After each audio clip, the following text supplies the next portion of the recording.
Trump campaign is now reaching voters online. You are seeing the President of the United States. Look at the lines.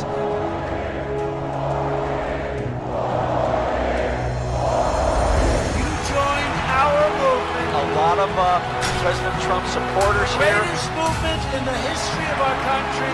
I'm fighting for you, and I love doing it with everything that I have. And I will never, ever stop. We are one people, one family, and one glorious nation under God. We will make America great again. Welcome to Team Trump Online.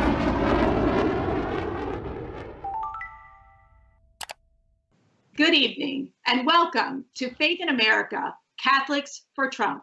My name is Mercedes Schlapp and I'm Senior Advisor for the Trump-Pence campaign. And joining me tonight are great patriots, great Catholic voices. Starting over to my left is Matt Schlapp, my great husband, who I've been quarantined with for I don't even know. Also joining us, Justin Clark, political advisor and senior counsel for the Trump campaign. Thank you, Justin, for joining us. How have you been? Good. How are you guys doing?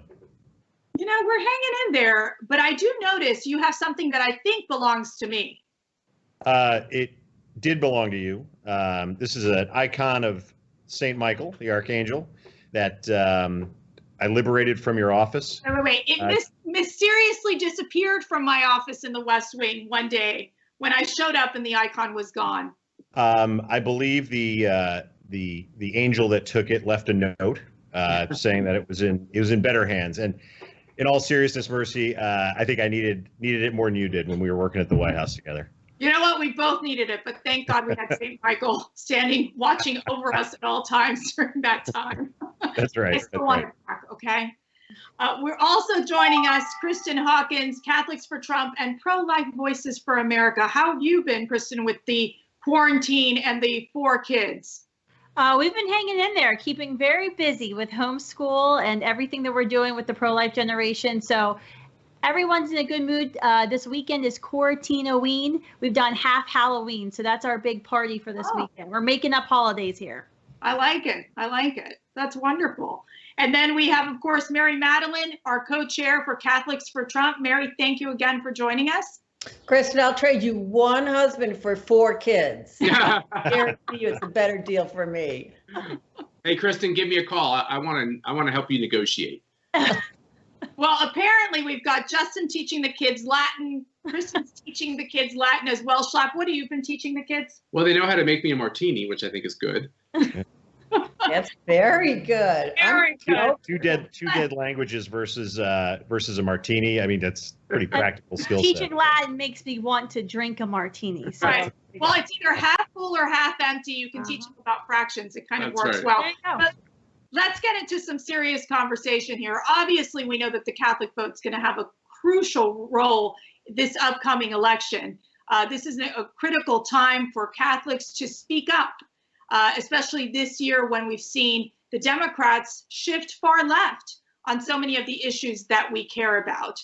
And obviously one of the top issues is that of the pro-life issue and obviously the extreme position that Joe Biden has taken on abortion. But what's interesting is looking at the historical context of this. Joe Biden at one point said that Roe went too far. He also voted in favor of the Hyde Amendment as well. But then all of a sudden there was a shift.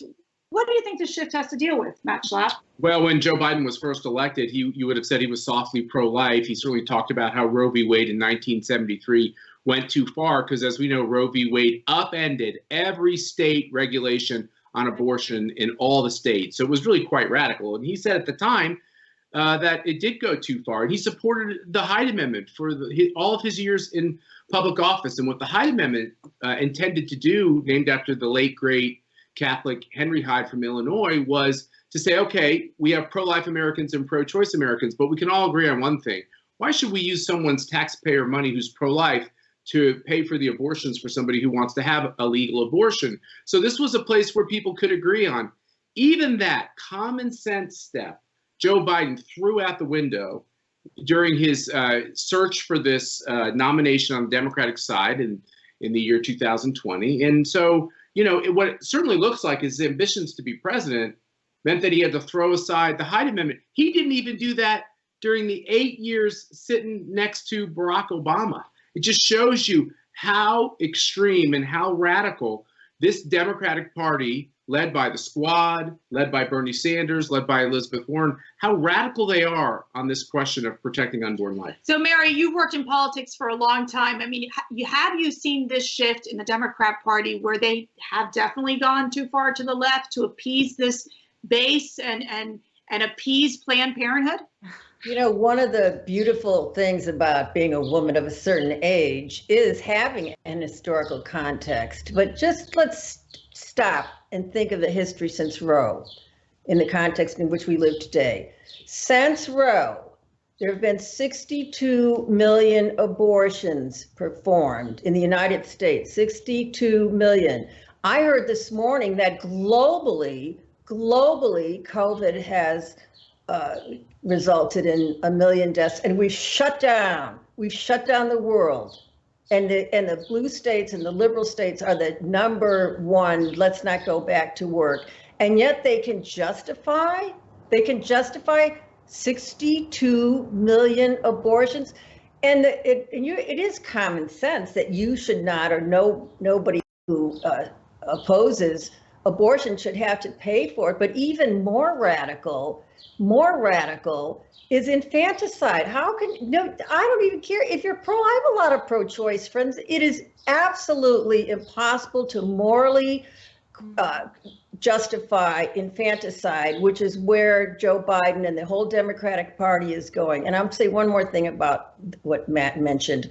I'm old enough to remember when the late, great Governor Casey of Pennsylvania was on his dying days, actually, came on my TV show to fight against the morning after pill. That was at the same time they kicked him out of the party. They would not let him attend the convention.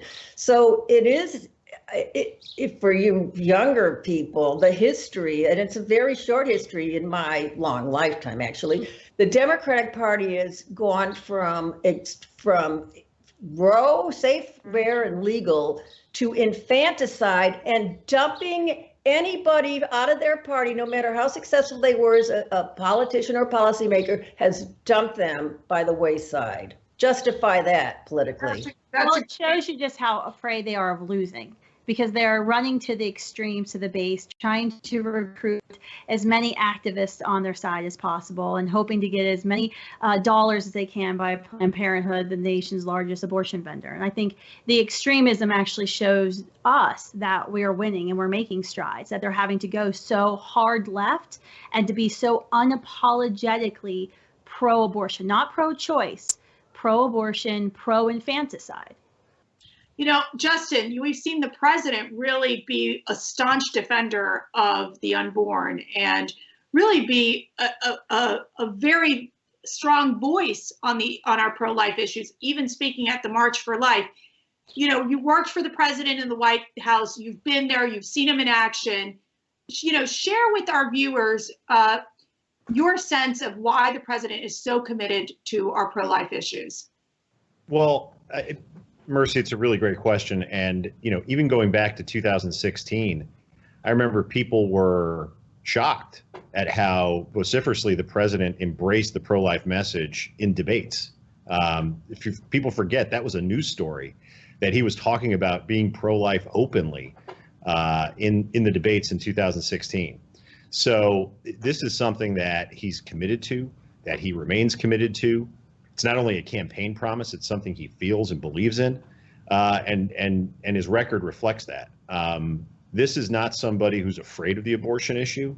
I think, we're talking about history and electoral history with respect to Democrats and Republicans. There have been a lot of Republicans over the years that have been afraid to openly talk about being pro-life, and this president is not. So he's committed to the cause. He's committed to talking about it, talking openly about it, and making sure that we are a pro-life country and we embrace those values. And I can tell you, and Mercy, you know this, he believes it. He believes it to his core, and everything he does is going to always defer to life, always err on the side of life. And that's really refreshing to see, and a sea change in Republican politics. And that you contrast with the fact that the left they've gone so far left, so extreme, where late-term abortion has become the new norm of the Democrat Party. But I want to go ahead and play a clip. This week, obviously, Hillary Clinton decided that she was going to endorse Joe Biden. Surprise, surprise. I'm with her. I'm with him. I mean, they kind of went back and forth there. So let's play a clip now of Joe Biden in this segment, and I want to get your reaction to this. And finally, we need to ensure that women have access to all health services during this crisis. Abortion is an essential healthcare service. It's being used as a political wedge right now, and it shouldn't be. The American College of Obstetricians and Gynecologists and the American Medical Association agree that it shouldn't be categorized as a procedure that can be delayed. It can't. Schlapp, let me start with you. So you're saying abortion is an essential healthcare service? Yeah, I think the one thing that we all know and science teaches us is abortion is in no ways healthcare. Abortion is in each and every case a human tragedy. And what is amazing to me is juxtaposing what the president is trying to do with a balance on trying to have distancing and making sure that Americans stay safe. And so a lot of things have closed down. But you know, these voices like Joe Biden and Hillary Clinton, they demand that Planned Parenthood and the abortion mills have to stay open because they're essential. Because like what Mary Matalin just said, any abortion that doesn't occur because of this national emergency, they view as a slight against women. And what will happen because of COVID, because of Chinese corona, as I call it, because of this shutdown, you actually might have the chance for women to reconsider this most serious of decisions in their life. What would be the tragedy if additional women decided, you know what, I think I'm going to go to term with this pregnancy? Why is that a tragedy for them? And to me, it's the saddest thing to hear. Kristen, I think one point to you is, or one question to you is, we're seeing, and I was talking to a friend of mine who is a pastor, and he said, you know, we're seeing in these live pregnancy centers, first of all, they're having trouble raising money. Secondly, they're actually hearing that there's more abortions being performed right now because of COVID-19. You know, there's uncertainty. People are concerned of what's going on right now. You know, how do we deal with this? How do we respond to this right now, knowing that in the Democrats' mind, abortion is essential to health care, and we're saying, well, how can we keep talking about this message of life? Well, I mean, there's several things that are going on. I think we've got to be calling our governors and telling them, you know, if they're shutting down other businesses and claiming other businesses are not essential, then certainly an abortion facility should qualify as a non-essential business. It's absolutely ridiculous. Here in my state of Pennsylvania, Planned Parenthood stopped committing all services except for one thing, and that was abortions. And then they had the audacity to send out fundraising emails asking folks to donate that precious PPE, the personal protective equipment that hospitals were trying to find for their own staff who are protecting themselves against coronavirus. They were asking Pennsylvanians to donate this PPE so they can continue to commit abortions. So I think we need to kind of keep talking about what the abortion industry is doing and how they're using the coronavirus, to be honest with you, to kind of do what they've always wanted to do and push things through that maybe wouldn't have been possible before. For example, they've been trying for years to push this concept of webcam abortions. You know, that abortions between a woman and her doctor line, they don't want to do that anymore because it's too expensive in a lot of states to have an abortionist fly in and commit abortions one day a week. They want to be able to commit abortions via webcam and mail her RU486, a chemical abortion pill, which actually is very dangerous. I mean, it actually increases your risk for going to the emergency room and for death as a woman. And so they're trying to use COVID as a reason to push the FDA to reduce the federal regulations on this very dangerous drug that not only always ends the life and the beating heart of a human being, but also can end her life. They're using COVID for that. So we need to continue to talk about that, using our social media channels, talking to folks in our parish, talking to our families, and really using it to expose the radical extreme agenda of the abortion industry.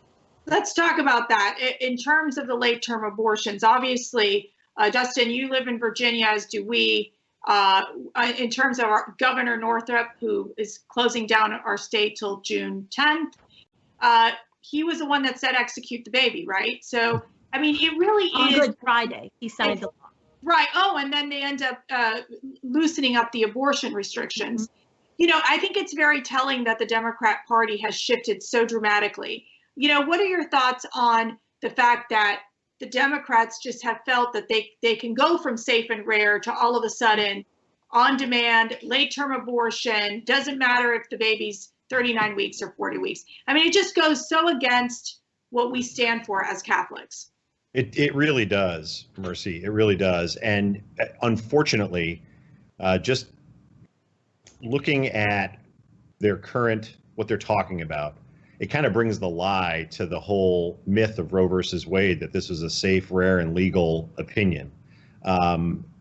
It wasn't. It's something that really protected, people getting the right to having an abortion and being able to claim a right to an abortion all the way up till birth. I mean, unfortunately, what I think we're seeing right now is we're seeing the Democrats telling the truth about what they've thought all along in terms of the abortion industry, and it's refreshing in a sense, because at least they're telling the truth about it, but it just exposes how horrific their policy position is, and how horrific Roe is and has been for the last, my entire lifetime. Mary, in studying politics, how can Joe Biden really make his pitch to the Catholic voter? Well, he can't. He can't in any fundamental way. I want to go back to something that Matt said about what would be the tragedy of fewer abortions performed during this COVID operation.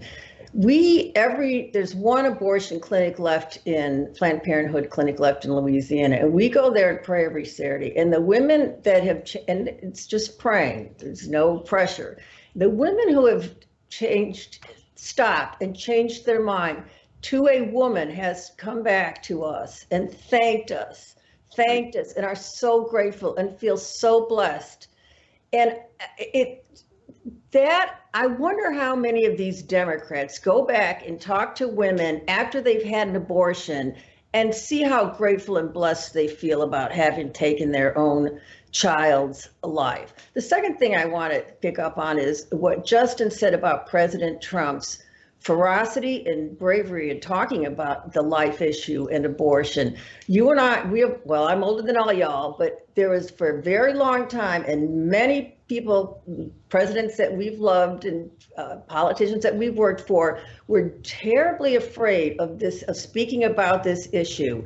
And they'd always send us out, Mercy. They'd send out let the girls talk about abortion. And I'd always say, why? Like, that's the man's issue too. It's everybody's issue. It's a moral issue. So I love this president, whether or not whatever his faith is, he walks the walk, he talks the talk.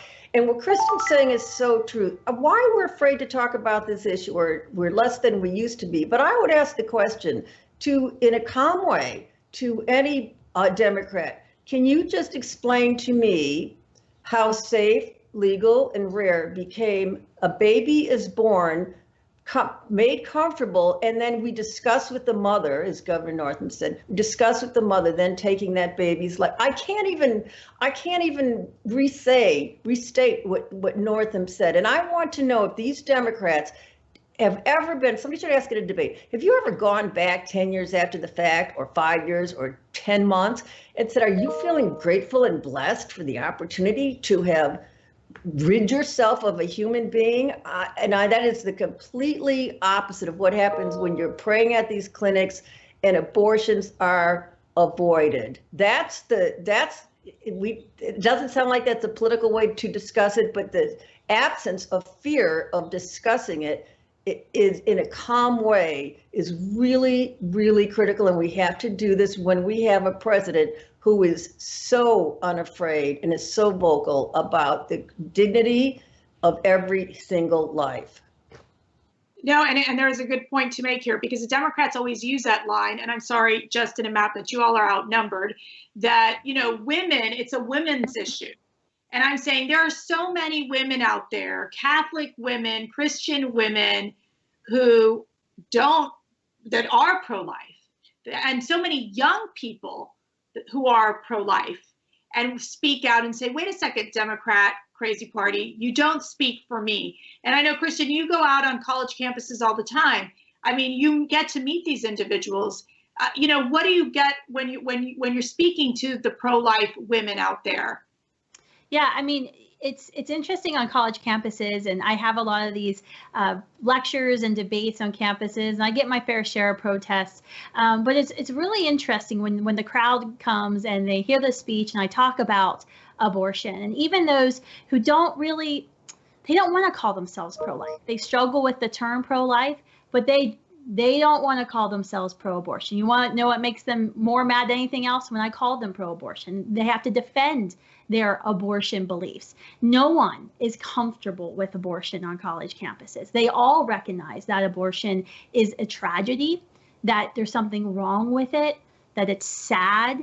And so that's really what our job really needs to be, is ask those questions. What Mary was saying, of in a calm, rational way, kind of probing. Why, Vice President Biden, is it a tragedy to make a woman wait to have an abortion? Tell me why. What happens in the 1 to 2 months that she might have to wait between maybe a COVID quarantine when the abortion facilities shut down her state to when it'll be reopened? What makes the difference? And the reason is they don't want to answer that question, right? It's because, oh no, the baby might be 5 months old, and that baby might be able to survive outside of the womb. And I've seen my grandchild via ultrasound that way. So I think it's about kind of having these conversations, and that's really when we change a lot of minds. We also see a lot of women who'll come in and they'll be wearing their Planned Parenthood shirts, they'll be protesting me, holding their signs, and I'll start talking about what it is that the pro-life movement and that Catholics and people of faith across America do every single day, about our 3,000 pregnancy help centers, about our adoption homes, our maternity homes, and how we're the ones at Students for Life. We have an effort called Pregnant on Campus that's providing scholarships and support and challenging schools when they're violating Title IX laws, when young women are told you can't come back to class with that baby, or you're going to lose your scholarship if you become a mother. We're the ones that are standing up for her right to choose to be a mother and continue her education and continue and go forward to her career. And that changes all of their minds when they realize we're the ones fighting for their real rights. Well, stay with us. We're going to take a quick break. Tonight, it's Faith in America, Catholics for Trump. We'll be right back. In 2016, we built an unbeatable operation that changed history. Now, we unveil our next breakthrough. The exclusive Trump 2020 app. This isn't just an app. This is your source for real news, not fake news. Straight from the campaign and the president himself. This is your direct line to give input on key campaign issues. Your portal to register voters. Host MAGA meetups. Your scheduler. Your application on becoming a Trump team leader. Join millions and get a front row seat to our virtual events. Watch Team Trump every night at 8 p.m. Eastern Standard Time. Earn points, get rewarded, get the presidential photo. Oh, and did we mention this is your personal shopper too? So just to repeat, this isn't just an app. This is your tool to keep America great. Join the army for Trump and download the app today.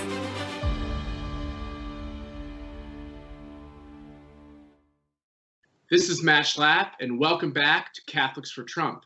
Some interesting things are happening in the shutdown due to Chinese corona. Justin Clark, Mercy mentioned that you worked at the White House, and now you're a really critical advisor at the campaign. By the way, I pray for you a lot because I really want you to be successful. Okay, I hope Justin? you pray for me too. Yeah, everyone.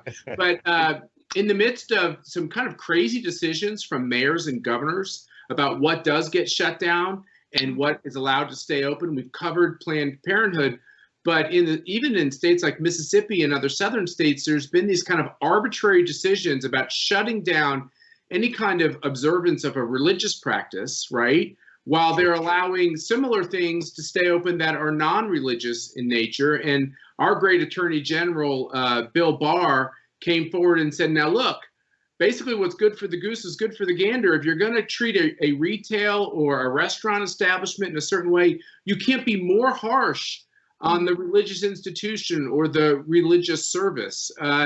You're a lawyer, one of the good ones.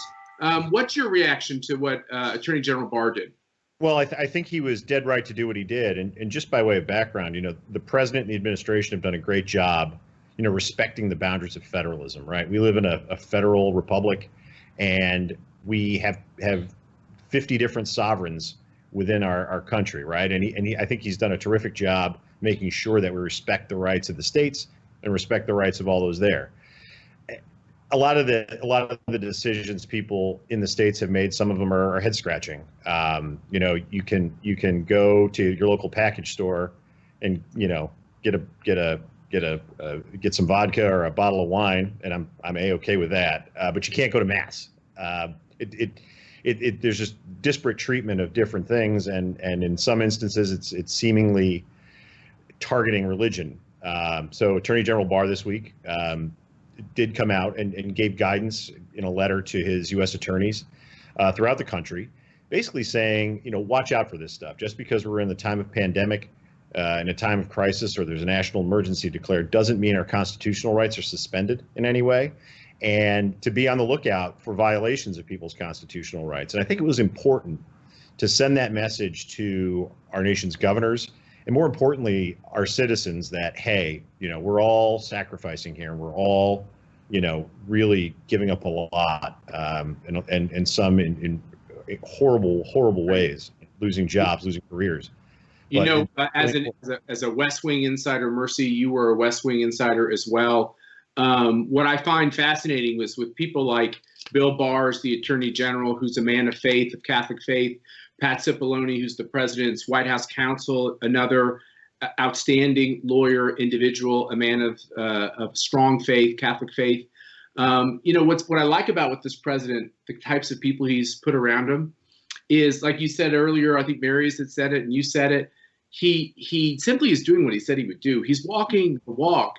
And I think Mary would know from her past experiences with presidents, oftentimes, even if a president feels a certain way on a tough cultural issue, a lot of the senior advisors all roll their eyes at that policy. Oh my gosh, I guess he has to do this. But President Trump has put people around him that are animating his vision for pro-life policies, like don't torture the little sisters of the poor anymore, and don't make them pay for birth control, and crazy Obama Biden ideas like that. Mary, you have to look at this and say it's very refreshing.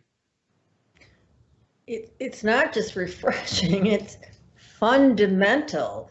After life is liberty. Our Constitution, our founding, everything is based on the law of God, or Judeo-Christian values, and it applies to atheists. It applies to everybody. And using the metric of Mercy's historical metric, every time there is an authoritarian or totalitarian eruption in a country, what's the first thing they do? They close down the churches. And they've not, since the inception of Christianity, not through torture, not through the Inquisitions.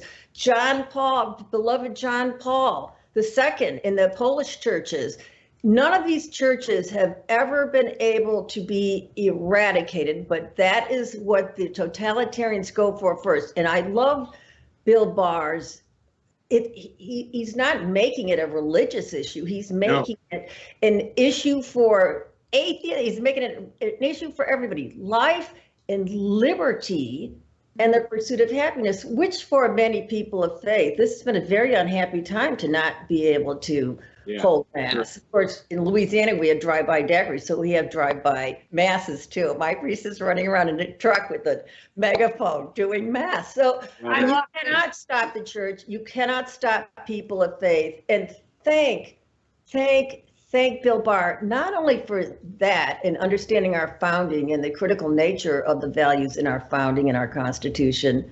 He is actually this week making great strides in cleaning up what has been the most horrific displays of justice known to this in the history of this country. And we're not going to get into that, but it is the ridiculous Hail narrative, General Flynn. All this stuff. But the other thing I just want to say to put a kind of conclude that thought is it's not just Bill Barr, it's not just Pat Cipollone taking leadership from pro-life leadership from the president. It's also Alex Azar at HHS, really one of the most pro-life secretaries of HHS we've ever had, his deputy, Eric Hargan, another man of strong Catholic faith. So like the president has surrounded himself with people that understand the policy and they're making it happen. And it's just wonderful to watch. Yeah, and I think Kristen, I think I'd like to get your thoughts because obviously in this particular case, it was a Mississippi pastor who the individuals got fined, those who were part of the congregation, about $500 per person, which is outrageous. So it was really, I think, courageous of Bill Barr to speak up. And, you know, we've seen some of these pastors get arrested as well. So, I mean, how far are these governments, these state and local governments going? Are they going too far? I absolutely think they're going too far when you start finding folks for going to church on Easter or for pastors for holding services. I do believe that we should be protecting the most vulnerable Americans. I have 2 children with cystic fibrosis, so we've been quarantining before it was cool to quarantine. And this is kind of how we live our life normally.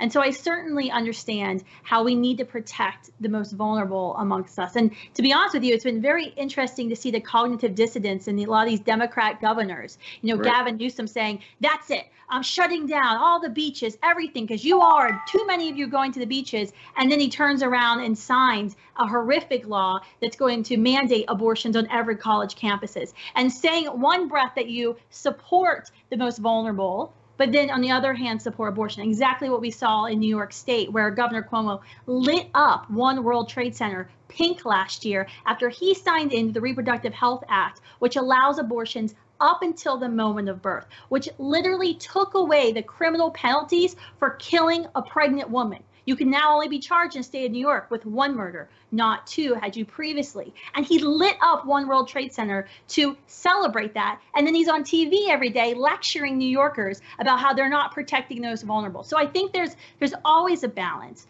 But I think what Bill Barr did, it's amazing to see what President Trump, how he's done what he said he was going to do. And the people he's put into place throughout the entire administration, personnel is policy, and President Trump nailed it when he appointed his cabinet. Your Cuomo comments, I mean, it's huge hypocrisy, and it's also Joe Biden's party. I mean, it's very much the direction that he's going. We're going to need to take a quick break. Stick with us. We'll be right back.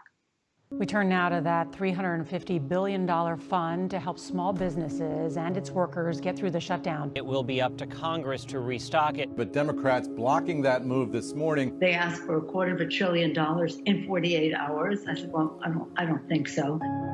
They objected, and I congratulate the Senate Democrats. Speaker Pelosi, what are you going to share with us from your home? Chocolate candy. Thousands have been forced to wait for hours at food banks all across the country. This is chocolate, and then we have some other chocolate here. We just got it restocked with the ice cream. You don't want to eat up everything all at one time. I can't do it much longer. I'm trying so hard. We were, shall we say, enjoying. Having to admit that, yeah, we're starving, and I like it better than anything else. Taping this segment, there are 22 million people out of work. This specific program is about stopping job losses today. This is hurting people bad. Other people in our family go for some other flavors, but right now it's survival mode. You don't know where that next something else is going to come from. I don't know what I would have done if ice cream were not invented. I just wonder.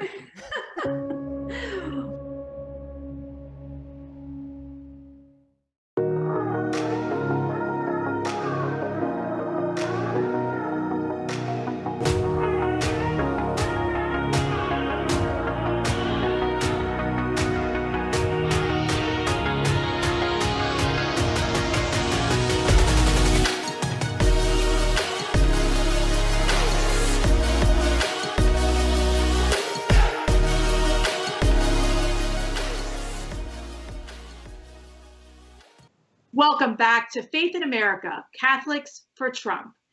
Mary, last weekend we saw Cardinal Dolan, someone who's very loved and respected in the church, welcome President Trump to his live stream mass. And during that time, and after the broadcast, he praised the president. He said, the president has seemed particularly sensitive to the religious community. I'm in admiration of his leadership. What's your reaction to this high praise coming from Cardinal Dolan? I love Cardinal Dolan. He was the rector at the North American College where my priest did his seminary work. And he was also my seatmate at the Al Smith dinner when my husband and I spoke there. He is funny. He is a funny man. He's a wonderful man. And talk about courageous. It's like you have cooties if you say anything nice about Trump. And he lives in New York. It is magnificent and truthful and completely Dolan-esque for him to have commended this president.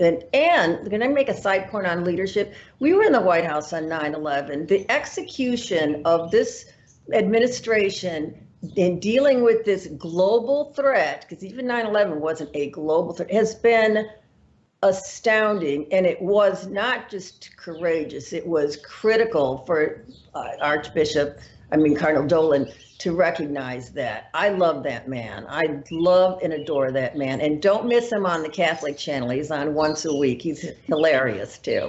You know, I do think it's incredibly helpful during this time as we've all turned even more so to prayer and to our faith. And really, in our parish, for example, we've had one of our priests actually with COVID. Yeah. So it's something that has impacted our community so personally. But they're so brave in terms of them trying to shepherd us during this very difficult time and provide the spiritual support we need. Christian, let's go to you. I know that you've had to adapt to this new virtual environment in spreading your message of what you do in your work. Share with us a little bit of how you've had to adapt to these changes in today's difficult times. Sure. Well, we just moved from campuses to computers. And so we've been able to do everything we were doing on campuses digitally.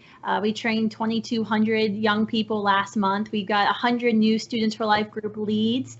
It's actually fascinating. Students have had a little bit more time. So they said, what more can I do? We had students last week who banded together and said, let's start raising money for these pregnancy centers. And they set up 20 virtual baby showers across the country. They've raised over $6,000 already. So, today and this weekend, we had National Pro-Life Sidewalk Chalk Day. We released HistoryMakerToolkit.com this week, and we have all the national pro-life leaders and free online training for any pro-life activists of any age. So we're certainly keeping busy. We continue to have conversations. We just reached, I was told yesterday, 120,000 online conversations.